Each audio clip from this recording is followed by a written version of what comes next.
The tiger's got my head in its mouth. I thought, this is my blood. I'm laying on my blood. It had its horns facing me, and it just kept ramming me and ramming me. It'd back up and then ram me again. His hand is bleeding, just pouring blood. I couldn't believe what was happening to us. It's everyone's worst nightmare, being eaten alive by a wild animal. In this episode, 3 remarkable stories of caged animals that break free and become killers on the loose. What's it like when you become human prey? There it is.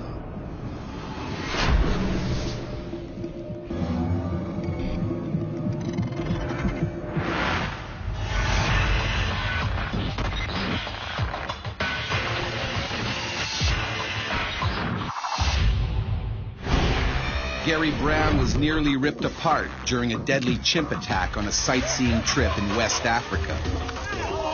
He turned and started screaming and charged. I didn't know that they get up to the strength of 7 men.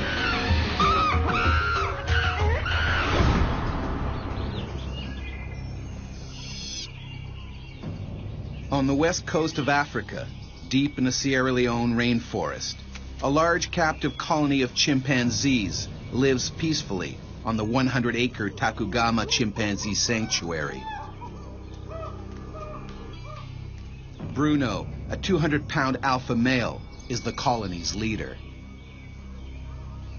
An alpha male is the term used to describe the highest-ranking male chimpanzee. The alpha male is the chimpanzee who can win a fight with the other males. In the wild, Bruno would rule a territory at least 50 times the size of the Takugama Sanctuary.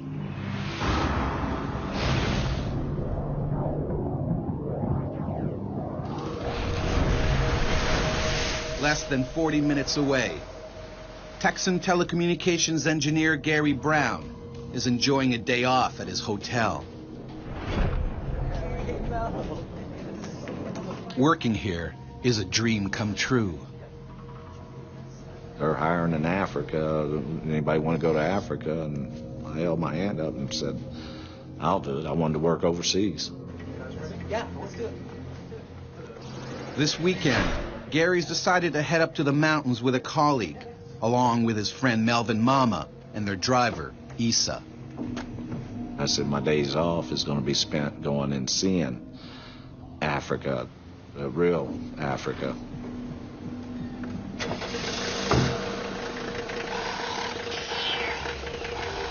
Issa drives them deep in the rainforest towards the Takugama Chimp Sanctuary.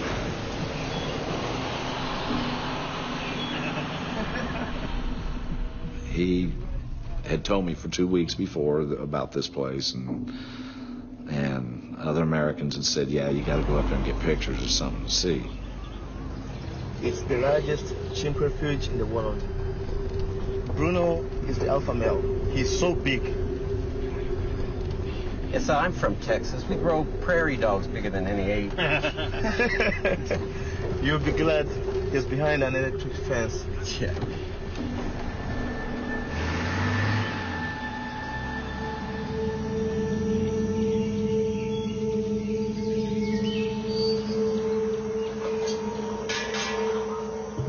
At the Takugama Sanctuary, Bruno keeps a close eye on his keepers.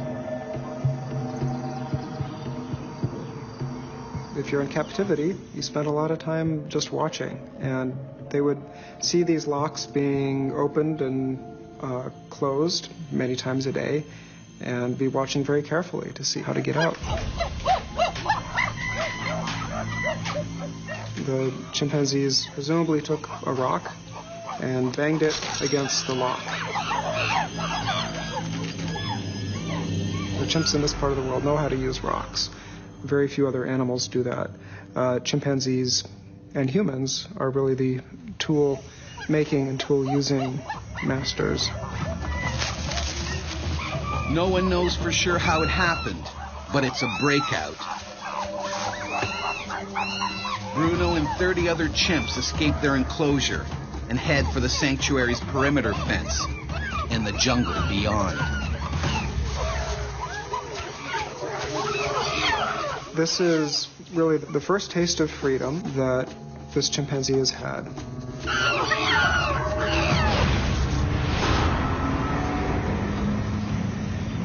Unaware of the breakout, Gary and his friends continue to the chimp sanctuary.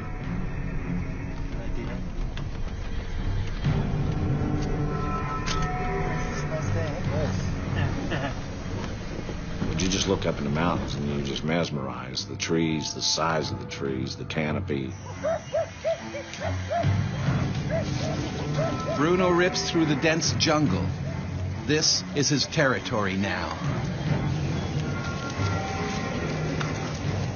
He was exploring his world, seeing what world outside the sanctuary was like, and is probably afraid. Like the other chimps at the sanctuary, Bruno was brought here as an orphan. His mother was killed in the controversial bushmeat trade.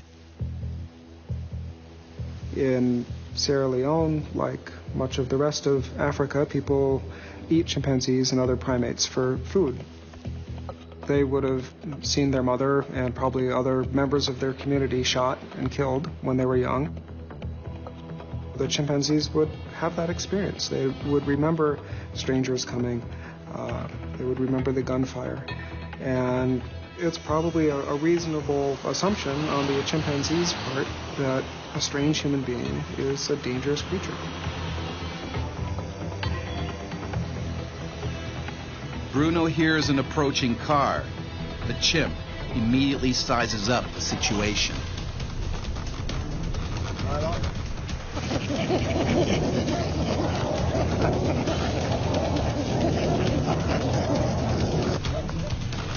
Hey, slow down. What is that? Something moving in the bushes. Hey, what is that? I don't know, man, but I want to get a shot of it. Come on, let's go. All of a sudden, out of the brush, this big black thing jumped out.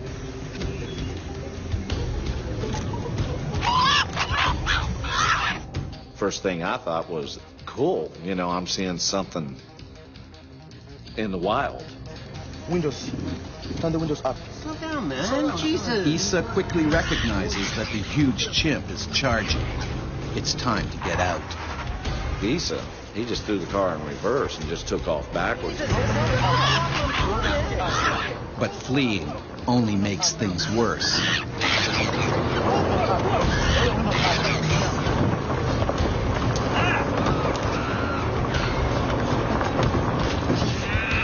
Up and he was level with the front window.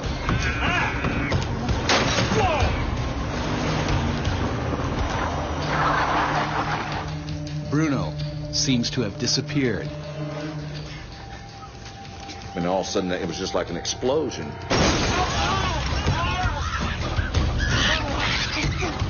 A chimpanzee that's 120 pounds is going to be mostly bone and muscle with not a lot of fat. So you have a very compact and powerful creature. Fighting for their lives, they somehow manage to shove the furious chimp out the window. Melvin's hand has been bitten to shreds. Right here, all this was gone. If you run, you're showing that you're afraid of him, you're weak, and he'll take advantage of that.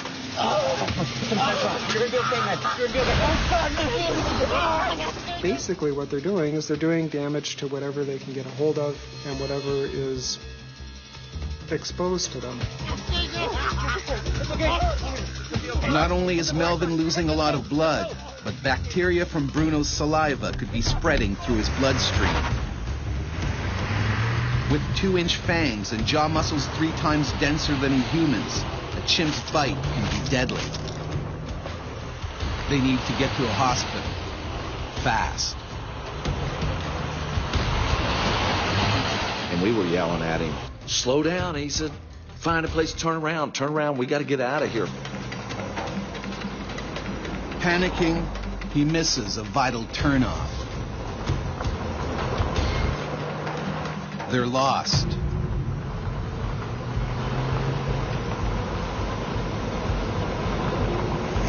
Terrified, they hit a dead end. There was a gate that stood probably 10 to 12 feet tall. With their savage attacker hot on their trail. I couldn't believe what was happening to us. They only have one option.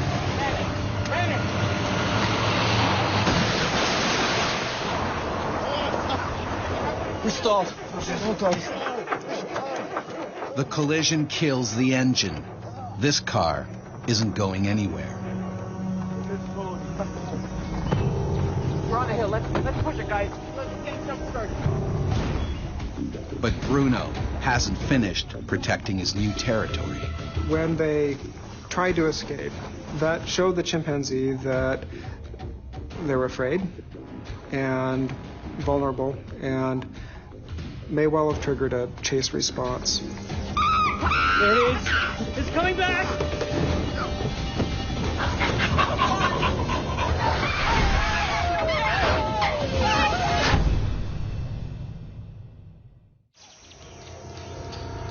In the Sierra Leone rainforest, American Gary Brown and his party have been attacked by an enormous chimp.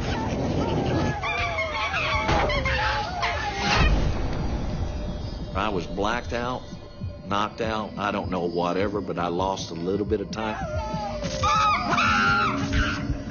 I don't remember people getting out of the car.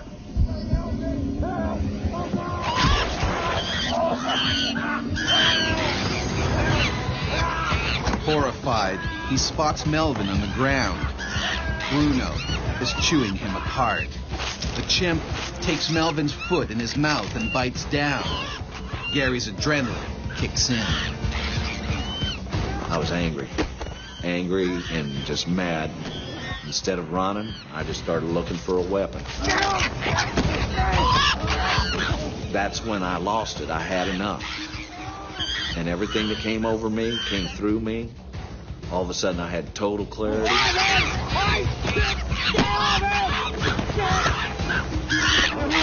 When the chimpanzee saw Gary standing his ground, he would have seen an opponent who was not afraid, an opponent who was angry, and an opponent who could really inflict some damage of his own. I had the tree turned up and was ramming him. And he was trying to get up, and I kept ramming him on the ground. It was a very powerful and hurtful blow, and that was absolutely the right thing to do because it convinced the chimp that if it kept up this attack, it was going to get hurt. Suddenly, Bruno bolts off. The fight was over with him because he kept his back to me. And what I seen when we attacked each other, eye contact, facial expressions, that was totally gone on him now. Melvin is badly wounded. His foot is completely mangled. He's bleeding to death. And he goes, I'm going to die here. And I told him, I said, no, you die here, I die here with you. I'm not leaving you. He's my friend, you know.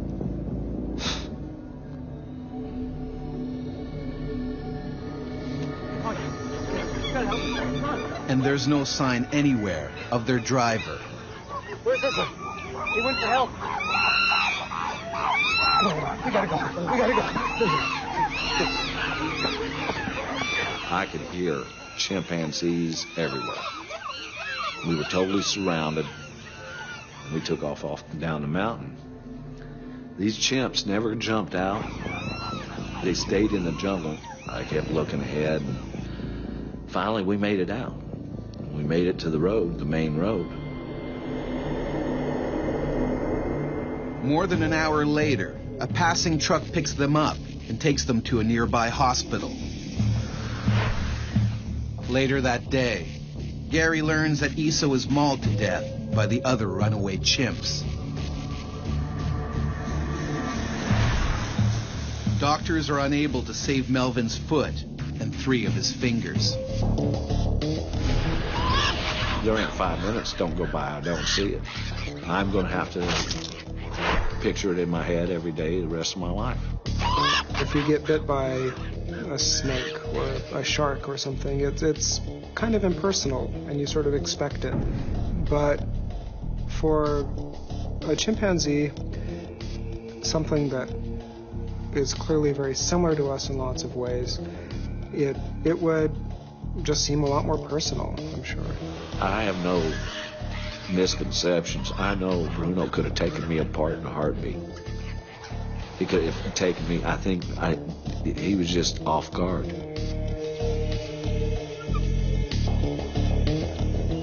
Of the 31 chimpanzees that escaped the sanctuary, 27 were recaptured or returned on their own. 4, including Bruno, are still on the loose.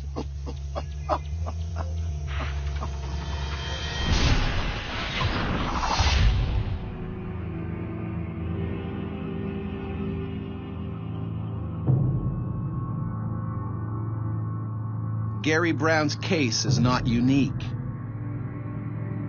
In May 2007, a silverback male gorilla named Boquito escaped from a Rotterdam zoo. Petronella Yvonne the Horde was a regular visitor. She adored Boquito. She visited him 4 times a week, always smiling and making eye contact. She felt she had a special bond with the 400-pound gorilla. But on May 18th, 2007, Boquito somehow escaped. He headed straight for Petronella. To a gorilla, a toothy smile is an act of aggression, and now it was payback. Boquito dragged her around the zoo, breaking her arm and wrist. Visitors locked themselves in the cafeteria for safety. Boquito broke down the door, sending tables and chairs flying. Eventually, he was shot with a tranquilizer dart. Petronella never fully healed. Apes are by no means the most dangerous animals in captivity. Some would argue that honor belongs to the tiger. It can slay any human in its path with a single bite. Despite their deadly reputation, people still try to contain and control these remarkable creatures.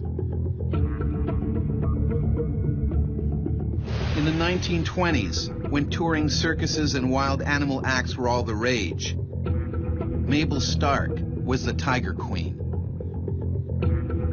She would take 18 tigers at a time into the ring.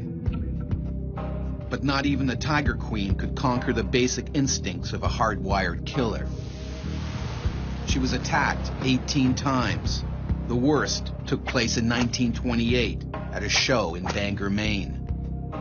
Stalking her from behind, one of her beloved cats lashed out at her left leg, almost severing it above the knee. Smelling blood, a second tiger jumped off his pedestal and pushed Mabel to the ground, mauling her savagely. Although doctors felt she would never survive, Mabel miraculously recovered and was eventually back in the ring with the animals she loved. As Mabel knew all too well, containing tigers is a risky business. Animal lover Jan Gold was also savaged by a captive tiger. When it broke free at a zoo, her lavish fundraising dinner turned into a living nightmare. He just reached up and grabbed my bag. He bit into my head, and the next thought was, am I going to survive this? Jeez, go for help! Go for help! Go for help! Zoo Boise is one of the most popular attractions in southern Idaho. The stars here are brothers Taiga and Tundra, a newly arrived pair of 2-year-old, 600-pound Siberian tigers. Also known as Amur tigers, they are at the zoo to provide an important gene pool to help ensure the survival of the species. Tigers are highly endangered. There are now more of them living in captivity than in the wild. But keeping one of the world's most deadly hunters behind bars comes with big risks. There have been at least 45 deaths by tigers in captivity of humans over the last 10 years. And there have been 115 injuries serious enough to make the media.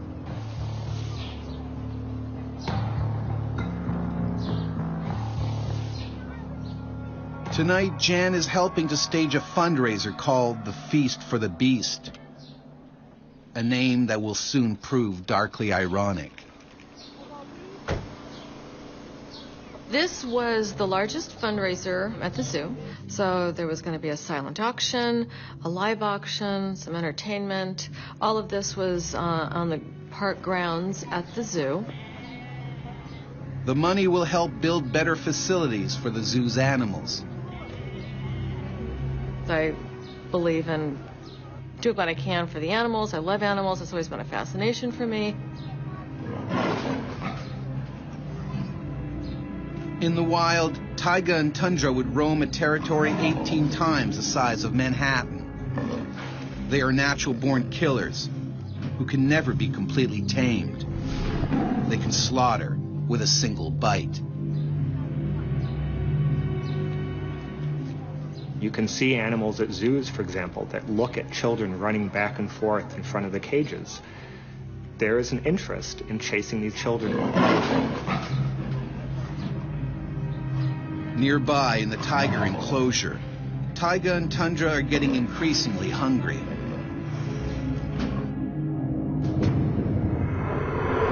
In the wild, they would learn to kill and eat large prey, even bears.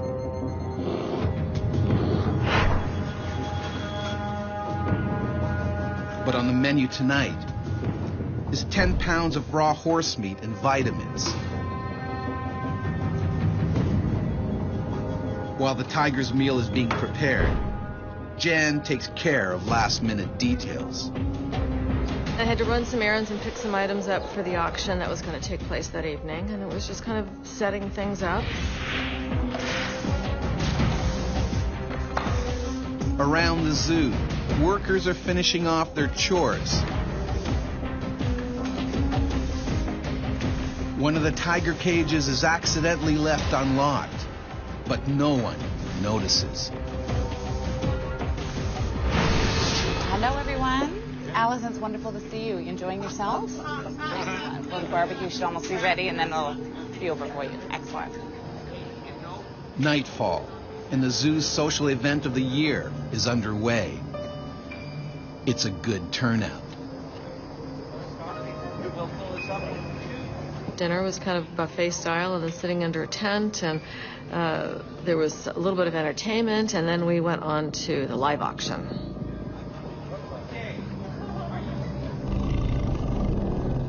In the nearby tiger cage, taiga and tundra are most likely agitated by all the commotion.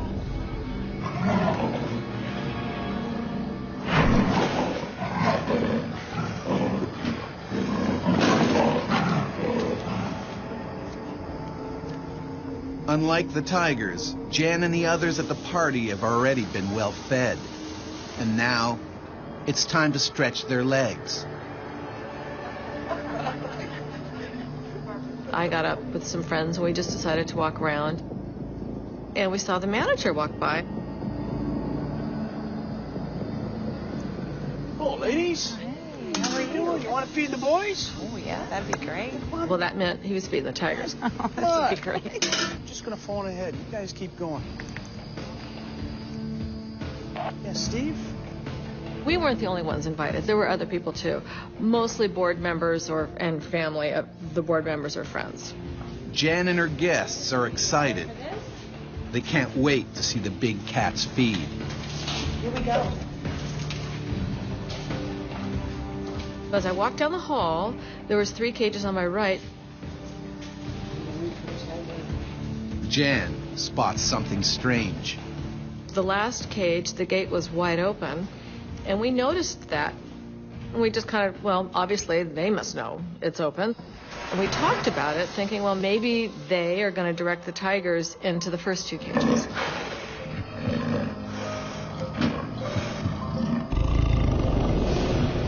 Instead, one of the tigers is now heading towards the third open cage.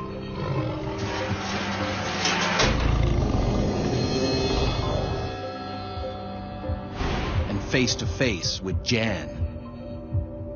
All of a sudden, there was a tiger in there.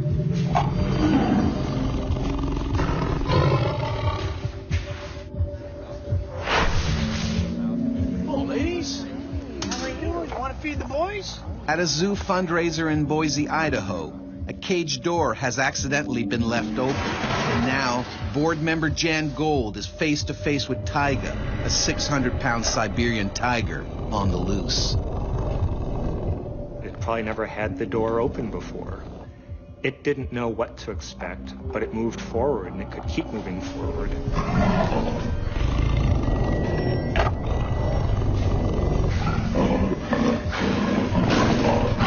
He is 600 pounds. I mean, his head was, into my hip area. That's how tall he was. The tiger was probably as surprised as Jan Gould was that they were face to face. And it didn't know what to do, but it did know there was an animal in front of it. At that point, my focus was seeing if I could get this gate shut and keep the tiger in there. But that's easier said than done. Taiga's still not sure how to react.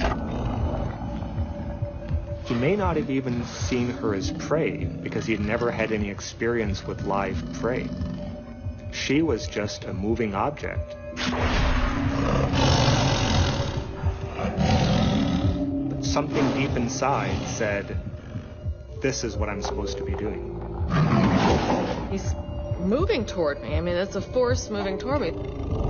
It was like a few conscious, slow steps because he wasn't stopping, and he was right there. Desperate, Jan tries to buy herself some time. I held my purse in front of him, trying to get him distracted. The only thing you can do in that situation is try to distract the tiger. And those who survive often survive because the tiger is distracted. People throw stones or sticks. And that's when I realized the people were leaving. I saw a couple people with terrified looks on their faces because he wasn't stopping.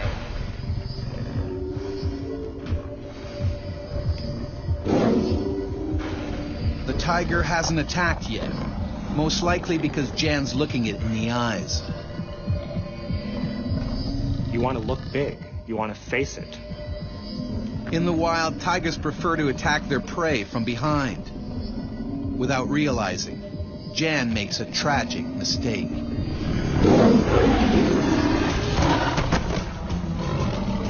I was down, and it was very surreal. When she turned around, she provided the framework for the tiger to see, aha, this is prey. And it was at that point that 10 million years of evolution kicked in and it tried to be a tiger. I mean, he just reached up and grabbed my back and just brought me down. When a tiger is attacking a wild animal, it will grab it by the neck and try and drag it down and break the animal's neck and crush the trachea until it can't breathe anymore, and then it often drags it off to feed. I could feel his chest over my back. He bit into my head, and the next thought was, am I going to survive this?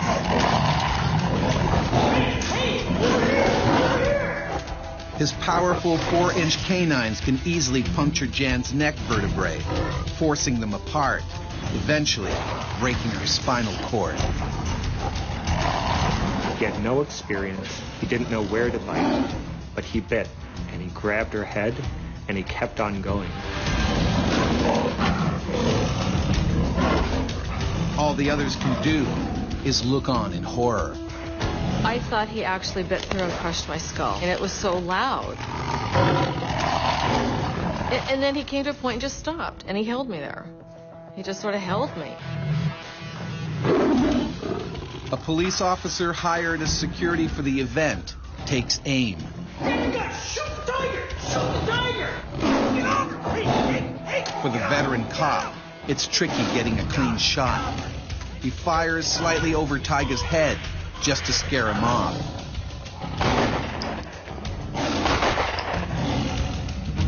startled, Tiger retreats to his cage and is finally locked up. The bullets was enough to surprise the tiger to move back. It had never experienced something like this. Unfortunately, in the shootout, a bullet has accidentally struck Jan in the hip, shattering the top of her femur. I'm laying on the ground, and I can't move from the waist down, or I can't feel anything. Jan is rushed to the hospital. Her injuries are horrific. They didn't know if I'd walk again. I had so many nerves that were damaged because that bullet, when it hit my bone, it exploded. And so I still have lots of shrapnel in there. My hip had to be rebuilt and a lot of nerves were severed. I've lost probably about a third of the nerve and muscle activity in my leg. It takes more than 2 years for Jan to get over the ordeal, and there aren't just the physical scars to deal with. There was a period of time where every time I closed my eyes, I'd be reliving it under a different scenario. That was one of the things I had to go through and recover from. The reason Jan Gold is alive today is the tiger was too young, too inexperienced. It didn't know how to deal a fatal blow. But at the end of the day, a tiger is a tiger, and it will not have lost its tigerness. For the last 8 years, Taiga and Tundra have continued to live in Zoo Boise, with no further incidents.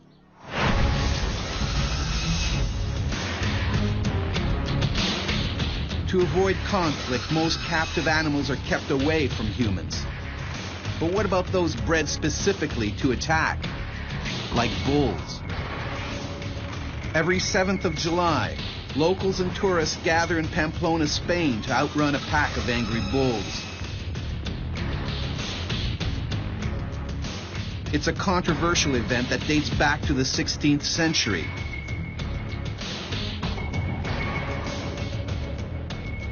As many as 300 participants are injured each year.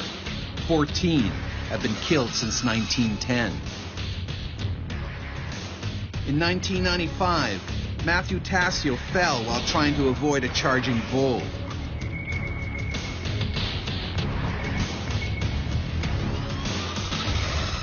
Just 22, Tassio became the first American to die on the streets of Pamplona.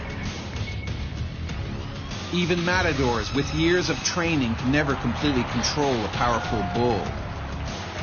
In 1947, top bullfighter Manuel Rodriguez Sanchez finally met his match.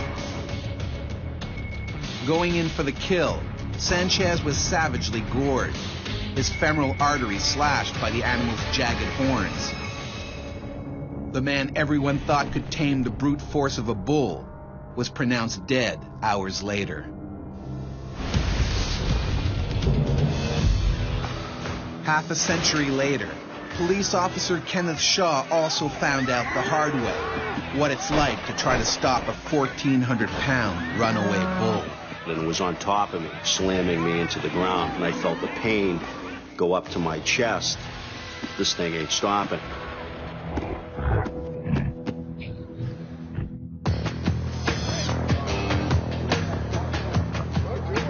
Just north of Boston, in Lowell, Massachusetts, a controversial event is underway, a bloodless bullfight. In this version of the event, the animals are not killed. Nonetheless, bulls that are used are much more aggressive than regular farm animals. They're wiry, they're fit, they're athletic, they're fast, they're angry. So their, if you like, threshold for aggression is very different. So it's comparing a Labrador with a pit bull. As this enormous 1,400-pounder waits to face the matador, he gets increasingly worked up. When they're confined, when they're frightened, they get sometimes mean and certainly unpredictable. So stress, fear is really the big danger signal for the bulls that will get them to do things that in nature they would never do normally.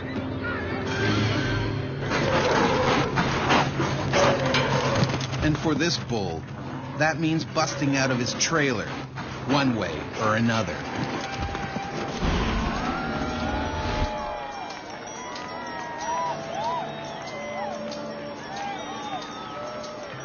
Nearby, Lowell police officers Maggie Malik and Kenneth Shaw are on duty. Basically, your job was to keep the patrons from not coming from the facility with any type of alcohol or anything like that. Gorgeous, hot, bright, sunny day. We had over 300 cars. We almost had to close the gates because we couldn't fit another car in.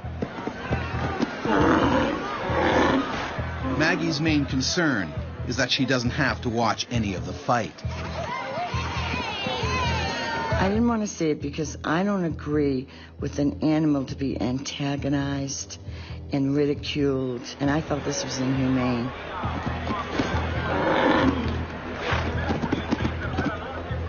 Their real problem, however, is a few hundred yards away in the bull's trailer.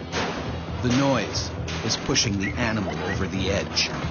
There was a lot of alcohol flowing. There was a lot of banging around and noise and music, and that's pretty nasty cocktail for a bull, really. You have the makings of a bull that is going to be, if you like, out of his mind with anger.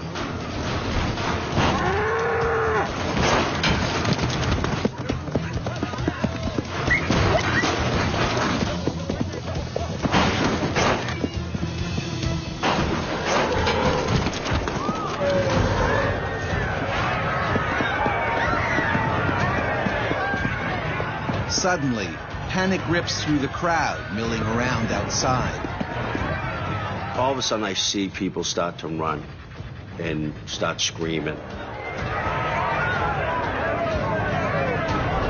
Kenneth races around the corner and comes face to face with a half-ton nightmare. Somehow, the angry bull is broken loose. Now all of a sudden I'm in a situation where I have to deal with that animal that's running rampant. There's no truth in the belief that red specifically is antagonistic to bulls. Movement is the biggest single factor which triggers a bull attack. The bull zeroes in on a target. The gentleman was basically with his back up against the bed of the pickup truck, and the bull just kept slamming him into the back end of the pickup truck. The strength of this animal was truly amazing.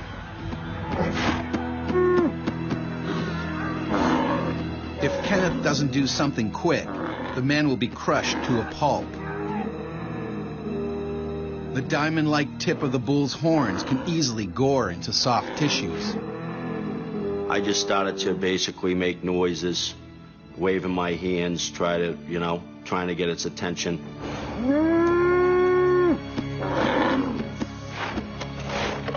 And then turn its attention on me. My adrenaline was just, it just all came so quickly. Charging at full speed is a wall of muscle. It was a scary sight. Nearby, Maggie is unaware that a furious monster is gunning for her partner. Everybody's screaming, there's music going on, you can't really hear anything. It charged me, and I jumped on a vehicle that was close. It slammed off that vehicle and then just bounced off. But I knew it could pack a wall up, so I didn't want to get hit with that. There is no protection against an attack by a determined bull, especially a bull of that breeding, of that degree of infuriation, of that degree of temper. Finally, Maggie spots her partner. Kenneth has nowhere to go. They can really hit like a battering ram. Nothing is going to stop them, really. And you'll be punctured. It'll go through your rib cage or some other part of your anatomy. They basically threw my body from the side onto the hood of the vehicle to get away from its wrath. And that made the bull mad. Don't frustrate him and don't antagonize him, because you always know that he can pull all the shots. It's frustrated. It looks for something else to demolish. It spots Maggie. He came with a run. He came with a snort. I don't know how to play like that. It's like, oh my God, what do I do with this bull? She zigzags, desperately trying to lose him, but he sticks to her like a shadow. They have this real benefit of almost 360 degrees coverage, so it makes them able probably to react more quickly than humans.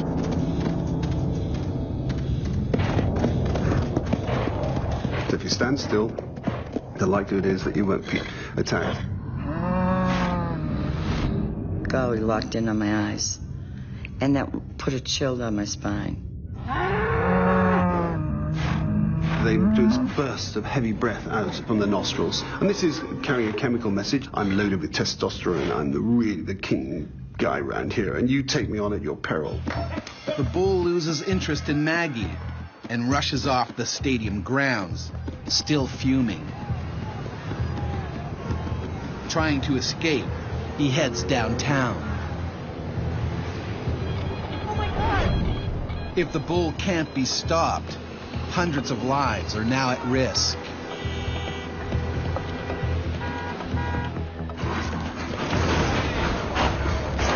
At a bloodless bullfight in Lowell, Massachusetts, a half-ton bull is on a violent rampage. And now, it's police officer Kenneth Shaw's job to take it down before he reaches the busiest part of town. I'm thinking that this animal is going to basically cause a lot of havoc if we don't stop it. I didn't really even know what I was going to do. I didn't want anybody else to get hurt. His strength and his power and whatever is going on with him. We're not taught in the police academy how to handle it. The only way that I'm going to be able to take it out was if I hit it in the head. But the bullets barely make a dent. So the bullets would have hit into the side of that animal, caused it pain, but didn't ultimately penetrate and cause damage to internal organs. All they would have succeeded in doing would be to infuriate the animal. They have very good armor in the form of their thick skin. The raging bull continues towards the crowd. And I was just hoping that it wasn't going to take a left where all the shopping malls were. Kenneth catches a break. The bull runs off the road and right into an empty parking lot. In an ideal situation, they would have just tried to contain or keep it in that parking lot, let it calm down. This is Officer Kenneth Shaw. I need backup. I need backup. The animal is cornered. It panics. And then it spots a familiar foe. The bull would have recognized him as that same individual, no doubt, and it was an unfinished battle. It's now or never for Kenneth. I have to try to take this out. If I don't, someone else is going to get hurt. But again, the bullets have little effect. This thing ain't stopping. So then all of a sudden it turned and started to do an all-out charge right at me. They will charge through literally a brick wall. It was basically literally trying to destroy me. It was trying to kill me. You know, it was bulldozing me and bulldozing me into the ground. Every time that I tried to get up and get off the ground, it kind of knew what it was doing. It'd swing its head and swipe at my feet and knock me back on the ground again. Pressure that they're able to exert, all their weight on your body, you're going to have broken bones and a reshaped face. And the intention is to kill you, is to take you out. All of a sudden I felt the pain go up to my chest. It was on top of me, basically slamming me into the ground with its head, with the horn slamming me constantly at my leg area. The incredibly solid neck and shoulder muscles of the bull don't bend or buckle on impact. It hits like a battering ram. Maggie tries to draw the bull away for the second time. Seeing Kenny's shattered uniform, seeing the blood on his skin, I at that point was not sure if he had gorged him in a major organ, and that takes you only seconds to bleed out.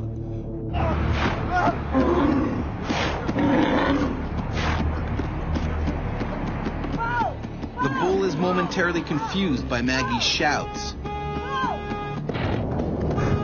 buying Kenneth just enough time to crawl for cover beside a car. His knee is gorged. It looked like prime rib.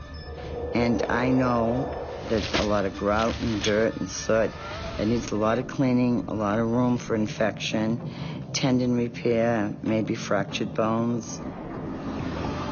Kenneth's in bad shape. Time is ticking. Maggie needs to act now. But the bull still wants a piece of Maggie and takes dead aim. So I said, come on, let's bring it on. Let's go get him.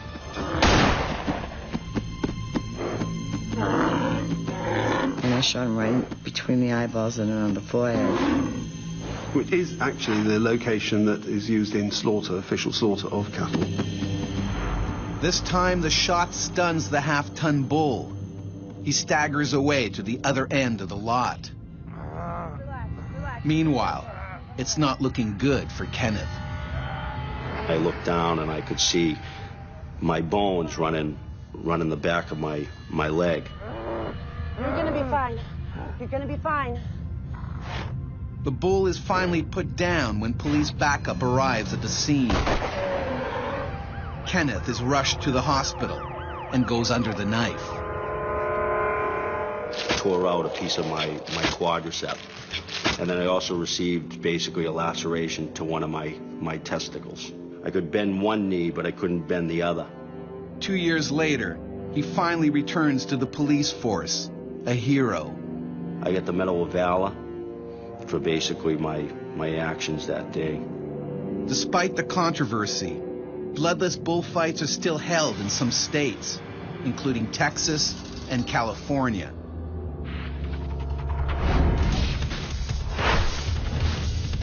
Preservation is the main argument for keeping dangerous animals behind bars. But there will always be the potential for escape. It's a wild animal, and you can't control it. They will never be completely trained. And when they break free, we can become human prey. If we frustrate them, then they will attack us.